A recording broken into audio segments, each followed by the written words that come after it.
everyone, welcome back to my channel. I am starting a new series called the Everyday Sommelier. I know it's kind of been used before, but I'm gonna claim the title as my own because I feel like as probably one of the youngest sommeliers out there at 22, I can be as everyday as anyone normal wine consumer. I remember what life was like before I was even able to drink alcohol, because that was very recently. And so today, in my first little video, I was just gonna explain the series and what's to come, that it's a little bit about just educating the everyday consumer on wine, and I'm gonna try and do it in formats that are more digestible than like reading the whole article and trying to figure this out on your own. I'll just make a very clear title so that you could easily just search my channel and find, okay, I am eating ribs tonight. What wine should I eat with ribs? Or I'm trying to buy wines from France. What should I do? And I'll try and make them as basic and chill as possible because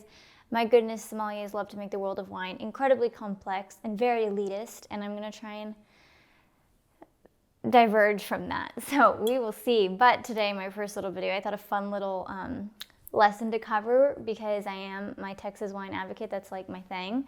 And I really wanted to just describe how to read a Texas wine label and know what you're buying. So I have a wine in front of me. This one I just pulled out of my collection because I actually got it from my mother-in-law because I know she loves Labradors, and it had a doggy on the front, so I knew she would love it, which obviously that's a very non-sommelier way of choosing a wine, but you know what, no judgment if you do that. Seriously, because I did it.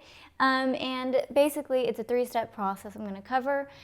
In America, every state has a slightly different wine labeling system, so that will be future videos covering all the different states and how to read their wines, which I know it just seems like so much content, but it's like you don't have to memorize it. That's the joy of Google and YouTube, is you can just search it up and then in the moment you can figure it out like while you're in the grocery store or something.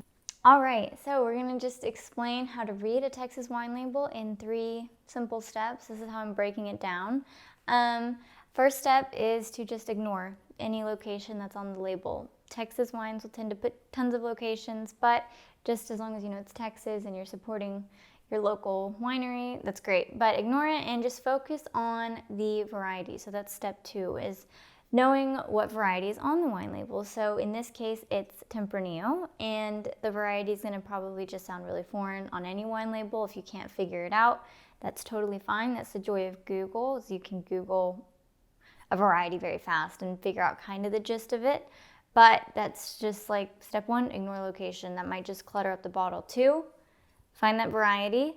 Obviously you'll be choosing between if you want a red or a white. But then my simple step 3 to know what you're buying in a Texas wine bottle is to just simply look for the alcohol by volume. It's typically just gonna be on the front or the back of the label. It's on the front here, and it'll say alcohol and a percent next to it. My simple rule of thumb is that if the alcohol level is 12% or lower, you're probably gonna be getting a lighter red-bodied wine. So if you're looking for something that's not that super intense dark colored red that's gonna, when you drink it, make your mouth feel kind of dry because of the tannins in it, then you're gonna want a lighter bodied one. So think less than 12%. And then if you want a heavier red wine, then you're gonna try and look for something that's 13% alcohol by volume or above. And those will be those dark red wines that are very dry and very punch you in the mouth, which I know some people love. So it's just to kind of help you differentiate what might be in this Texas wine bottle you're buying. Those are my 3 easy steps. I hope it's helpful. I'm gonna do this for plenty more wine labels and make them quick little bite-sized things you can watch, and I hope y'all enjoy this new series.